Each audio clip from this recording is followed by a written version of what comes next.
नमस्कार, आप देख रहे हैं नेशनल भारत की विशेष रिपोर्ट। ये बिहार की बात है।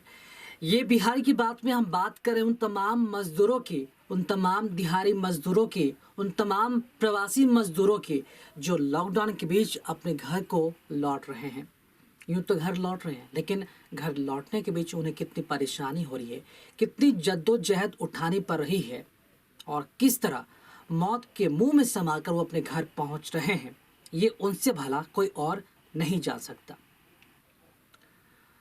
बिहार में कोरोना वायरस ने जिस तरह से तबाही मचा रखी है, यूं कहें बिहारी नहीं बल्कि पूरे दुनिया भर में जिस तरह से कोरोना वायरस ने महामारी का रूप लिया है, ये साल कभी भी भुलाया नहीं जा सकता।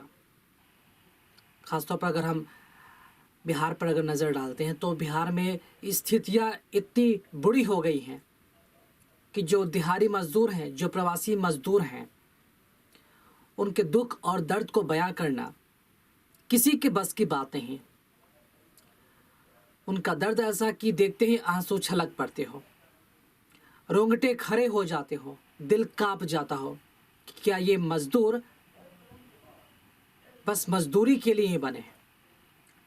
जब भी ऐसे संकट की घड़ी आती है तो क्या सरकार इन तक मुकम्मल व्यवस्था कर पाती है? अगर कर पाती तो क्या ऐसे दृश्य सामने देखने को मिलते जो आए दिन टीवी, सोशल मीडिया और अखबारों में देखने को मिल रहे हैं, सुनने को मिल रहे हैं। सीना फट जाता है जब ऐसे मजदूरों की कहानी सुनते हैं कि घर लौटते वक्त उसकी मौत हो गई, कोई ट्रेन की चपेट में आ गया, एक्सीडेंट में उसकी मौत हो गई, या फिर एरिया घिस घिस के उससे खून, उससे रक्तस्राव हो रहा है। कोरोना ने हमें वो दिन दिखाया है जो हम कभी देखना नहीं चाहते थे, लेकिन जिस तरह से कोरोना वायरस के बीच बिहार के मजदूरों को जिस तरह से परेशानियों का सामना करना पड़ रहा है, शायद सरकार अब भी सबक नहीं ले रही। बिहार में पहले कोरोना वायरस की अगर संक्रमित मरीजों की बात करें तो दहाई पर था, फिर सैकड़ा पहुंचा और अब तो 1000 के पार है। बिहार में कुल कोरोना संक्रमित मरीजों की संख्या 1005 हो चुकी है। 7 की मौत हो चुकी है। 400 से अधिक लोग स्वस्थ हो चुके हैं, लेकिन कोरोना का खतरा फिलहाल नहीं टला है। देश भर से, दुनिया भर से लोग अपने घरों को लौट रहे हैं। पूरे भारत से जहां जहां बिहारी मजदूर है, जहां जहां प्रवासी मजदूर अपने घरों की ओर लौट रहे हैं, ऐसे कई मजदूर हैं जो अभी भी उन्हीं राज्यों में फंसे हुए हैं जहां पर वो काम करते थे। समस्या यह है कि उनके लिए वहां पर कोई व्यवस्था नहीं की गई है और शायद यही वजह कि जहां भी वो फ़ोन घुमाते हैं उन्हें इस बात की उम्मीद रहती है, आस रहता है, वो कहीं भी फ़ोन लगाएंगे तो उन्हें मदद मिलेगी, सरकारी मदद मिलेगी। लेकिन सरकारी मदद सीमाओं तक सील रह गई है। एक दायरा बन गया है कि इस दायरे के बाहर अगर आप जाते हैं तो आपको शायद ही मदद मिल पाएगी और सरकार को भी मौका मिल जाता है ऐसे मजदूरों को कोसने का, ऐसे लोगों को मदद नहीं करने का। हालांकि इस ऐसे समय में सरकार मदद कर रही है, हम ये नहीं कह रहे कि सरकार मदद नहीं कर रही है, लेकिन मदद का जो स्तर होना चाहिए, जो लेवल होना चाहिए, बहुत ही नीचे है। खुद बिहार के मुख्यमंत्री नीतीश कुमार ने उच्च स्तरीय बैठक के बाद, गुरुवार को हुई तो उच्च स्तरीय बैठक इस कोरोना मामले को लेकर, और उन्होंने खुद समीक्षा रिपोर्ट में बताया कि जो व्यवस्था है वो ठीक होनी चाहिए। किसकी? तो क्वारंटाइन सेंटर की। बिहार से बाहर जो भी लोग फंसे हो, जो बिहार में पहुंच रहे हैं बसों से, ट्रेनों से, श्रमिक स्पेशल ट्रेनों से जो मजदूर पहुंच रहे हैं, उन्हें क्वारंटाइन के लिए रखा जा रहा है। बेहतर व्यवस्था नहीं है, खाने की व्यवस्था नहीं है, पीने की व्यवस्था नहीं है, और इस बीच वो कोरोना से लड़ रहे हैं। कुछ दिन पहले की बात की जाए तो कटिहार से खबर आई थी और हमने वो प्रमुखता से खबर दिखाया भी था कि कटिहार में 10 की संख्या में मजदूर क्वारंटाइन सेंटर से भाग निकले। क्यों भाग निकले? तो वहां पर काफ़ी दिनों से उन्हें बंद कर दिया गया था। क्वारंटाइन के नाम पर सिर्फ खाना पूर्ति की गई, उन्हें न तो खाने के नाम पर कुछ दिया गया, न पीने के नाम पर कोई पानी दी गई, और कब तक वो भूखे रहते हैं? उनके सामने 2 ही चारे थे, या तो कोरोना से मरो या फिर भूखे मरो। तो उन्होंने दूसरा ऑप्शन चुना। उन्होंने क्वारंटाइन सेंटर से भागना अपनी समझदारी समझी और वो भाग निकले। हालांकि प्रशासन द्वारा उन्हें फिर से पकड़कर वापस लाया गया और इस बात का उन्हें प्रमाण दिया गया, इस बात का भरोसा दिलाया गया कि आपको उचित व्यवस्था दी जाएगी, व्यवस्था कराई जाएगी, आप क्वारंटाइन सेंटर में रहें। उसके बाद वो मजदूर वापस फिर आए और वहाँ पर रहने लगे, लेकिन व्यवस्था अभी भी सुधरी नहीं है। बिहार में कई जगह पर ऐसी स्थितियां बनी हुई जहां पर क्वारंटाइन सेंटर के नाम पर सिर्फ और सिर्फ खाना पूर्ति की जा रही है। हम सरकार पर आरोप नहीं लगा रहे हैं, लेकिन जो सामने दिख रहा है वो हकीकत बयां कर रहे हैं।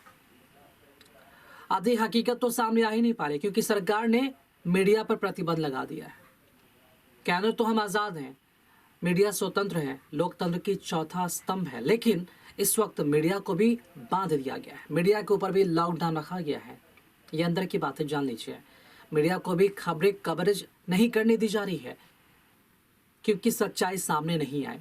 लेकिन नीतीश सरकार से हम अपील करना चाहेंगे, ये कहना जरूर चाहते हैं कि ये खबरें दिखाकर हम भ्रामक रूप से कोई प्रस्तुत नहीं करना चाहते, लोगों को डराना नहीं चाहते, लेकिन जो सच्चाई है, जो रिपोर्ट सामने आनी चाहिए, और इस रिपोर्ट को देखकर आपकी प्रशासन भी सजग हो, इसलिए हम सच्चाई आपके सामने लाना चाहते हैं। सच्चाई बिहार की आम आवाम के सामने लाना चाहते हैं, इसलिए मीडिया पर प्रतिबंध आप ना लगाएं, क्योंकि खबरें जितनी निकलेगी उतनी अच्छी तरीके से आप उससे हैंडल कर पाएंगे, लोगों तक मदद पहुंच पाएगी, लोग अच्छे से क्वारंटीन सेंटर में रह पाएंगे, उतनी अच्छे से स्वस्थ हो पाएंगे, संक्रमण का खतरा उतना ही कम रहेगा।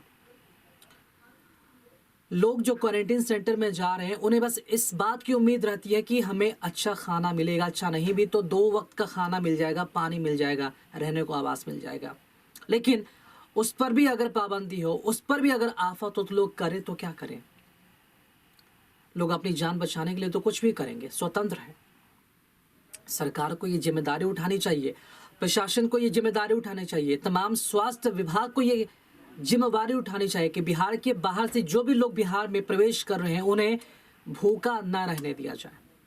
क्वारंटाइन सेंटर में बाकायदे समुचित व्यवस्था हो, मुकम्मल व्यवस्था हो, ताकि भागने की नौबत ना आए। दिहाड़ी मजदूर, प्रवासी मजदूर की स्थिति अभी क्या चल रहा है पूरे देश भर में, ये किसी से छिपा हुआ नहीं है। हर दिन, हर समय अखबारों की सुर्खियां या फिर न्यूज़ चैनलों का जो हेडलाइंस आते हैं वो देखकर हमारा जो हृदय है 2 हिस्सों में बढ़ जाता है। ये देखने के बाद कि क्या वाकई में हमारी सरकार, हमारे देश की सरकारें, हमारे राज्य की सरकारें, हमारा प्रशासन, हमारी पुलिस इतनी सिमट गई है कि लोगों तक मदद नहीं पहुंचा पा रही है। लेकिन बहुत ही बड़ी जिम्मेदारी के साथ सरकार और प्रशासन को सामने आना चाहिए, क्योंकि ये ऐसा वक्त है जब सरकार और प्रशासन सामने नहीं आएगा तो ऐसे में दिहाड़ी मजदूर और प्रवासी मजदूर को कोई नहीं बचा पाएगा।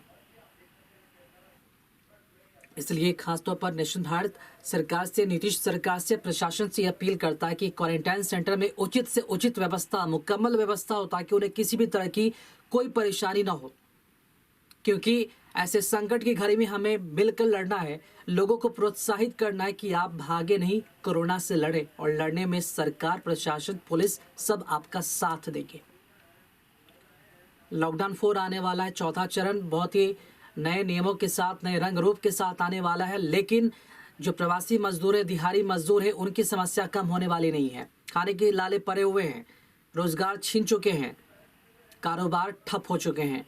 इसलिए बेहतर यही होगा कि लोगों को रोज़मर्रा की ज़िंदगी में जिस तरह से वो चले आ रहे हैं, कम से कम उनकी ज़िंदगी में नया परिवर्तन आए, एक ज़िंदगी में उम्मीद रहे, आशा की नई किरण रखे। इसी के साथ सरकार को उनके साथ मिलकर, कंधे से कंधे मिलकर काम करना होगा और सरकार को भरपूर सहयोग करना होगा।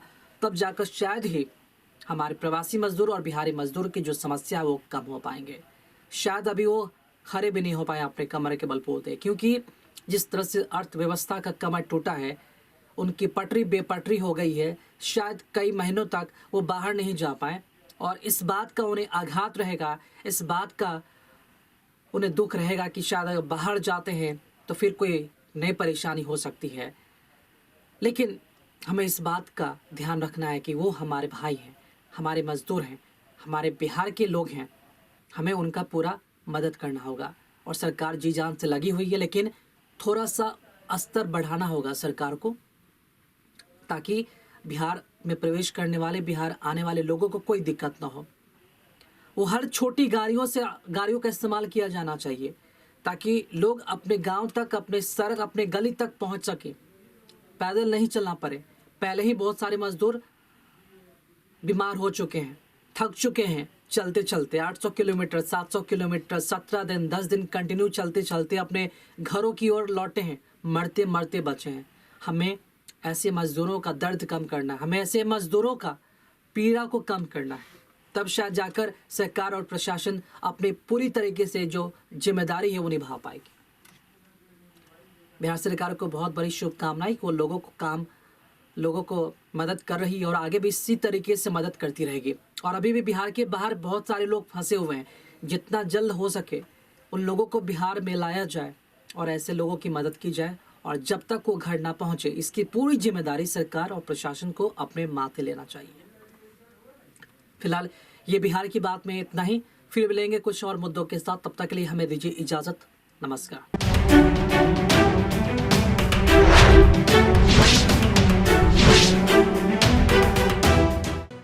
लेटेस्ट खबरों से जुड़े रहने के लिए हमारे चैनल नेशन भारत को सब्सक्राइब करें और बेल आइकन को दबाएं ताकि कोई खबर छूट न पाए।